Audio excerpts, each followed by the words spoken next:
Il est pas fou ton frère? Je sais pas. J'ai pas vu ça.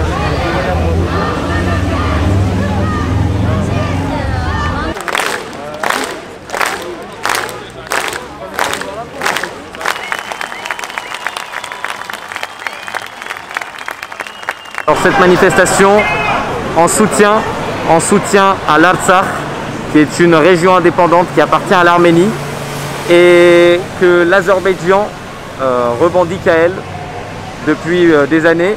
Et ils ont profité de la crise du Covid, comme durant la Première Guerre mondiale, la Turquie avait profité justement de cette Première Guerre mondiale pour faire le génocide des Arméniens. Et aujourd'hui, ils profitent encore une fois de cette diversion pour assouvir leur désir qui est de reconstituer un empire ottoman qui ira de la Turquie et qui passera justement, leur rêve ce serait de conquérir l'Arménie et l'Artsakh, de joindre à l'Azerbaïdjan et aussi la Turkménistan qui est derrière. Donc voilà, aujourd'hui nous manifestons pour que le monde sorte de son silence, parce que c'est un crime contre l'humanité. L'Arménie ne fait que... c'est une autodéfense. Il ne vise que les militaires azéris, sachant que des soldats de Daesh sont envoyés pour attaquer justement l'Artsakh et justement les soldats arméniens.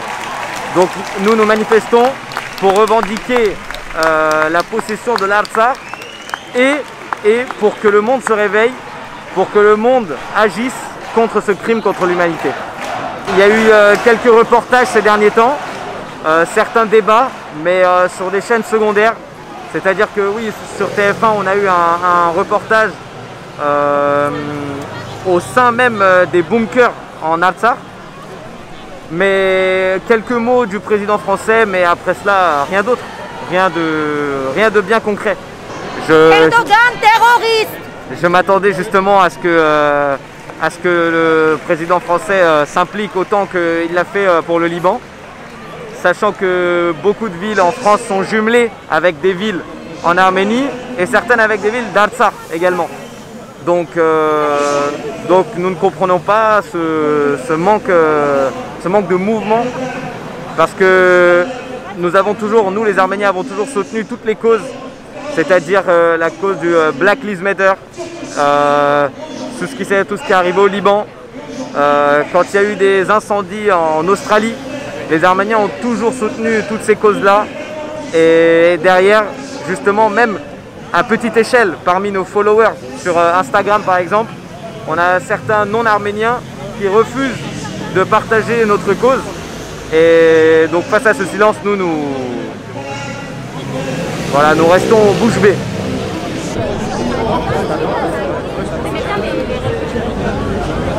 Je trouve le seul courageux en Europe à dire des choses, il faut le saluer. On n'arrête pas cette tyrannie, Erdogan ne s'arrêtera pas. Là, c'est le dernier palais qu'il a construit. Regardez les soldats à l'entrée du palais. Qu'est-ce que ça signifie?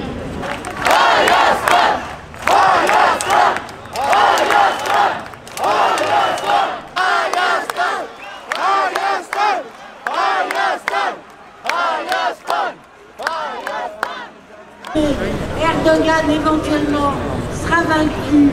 La politique de tous les pays du bassin méditerranéen sur le dos.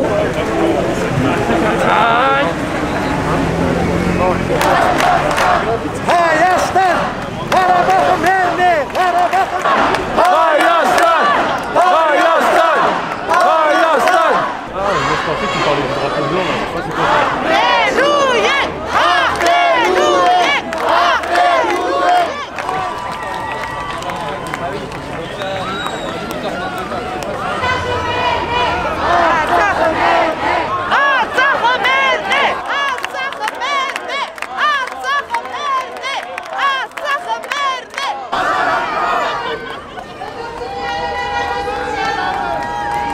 Երիտասարդներ զոհվում են, հերոսանում են հայրենիքի համար, փառք նրանց։ Le but de ce rassemblement est de pouvoir protester et de montrer la voix de tous les Arméniens de France, des Arméniens de la diaspora, des Arméniens en Arménie, mais également des Arméniens de l'Artsakh,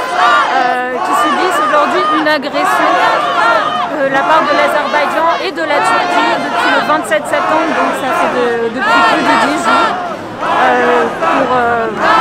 sur les terres de l'Artsakh, qui sont les terres du Haut-Karabakh. Cette manifestation a été coordonnée par le Conseil de coordination des Arméniens de France.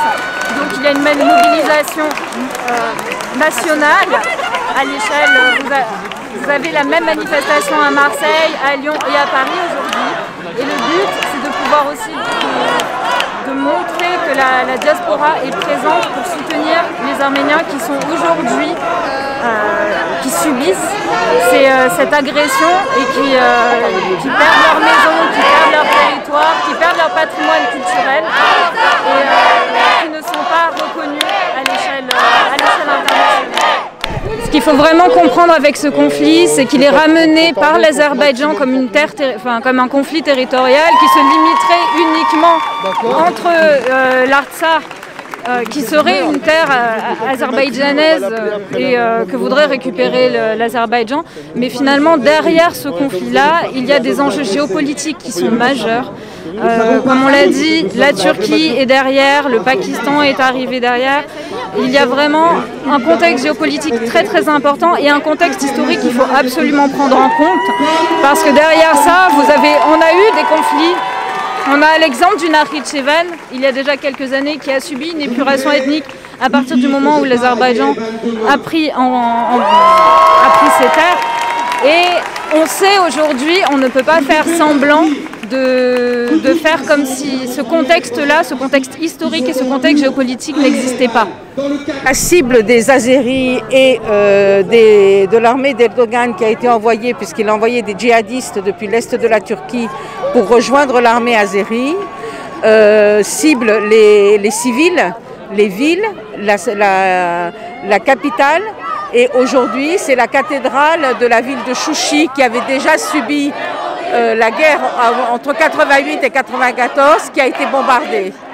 Donc c'est une guerre qui prend une ampleur surdimensionnée et qui ne s'arrêtera pas parce que l'Azerbaïdjan est soutenu par la Turquie et encouragé par la Turquie pour anéantir le Karabakh. n'est pas logé à l'ambassade de France. Importante et sans haine. Et c'est de ça que je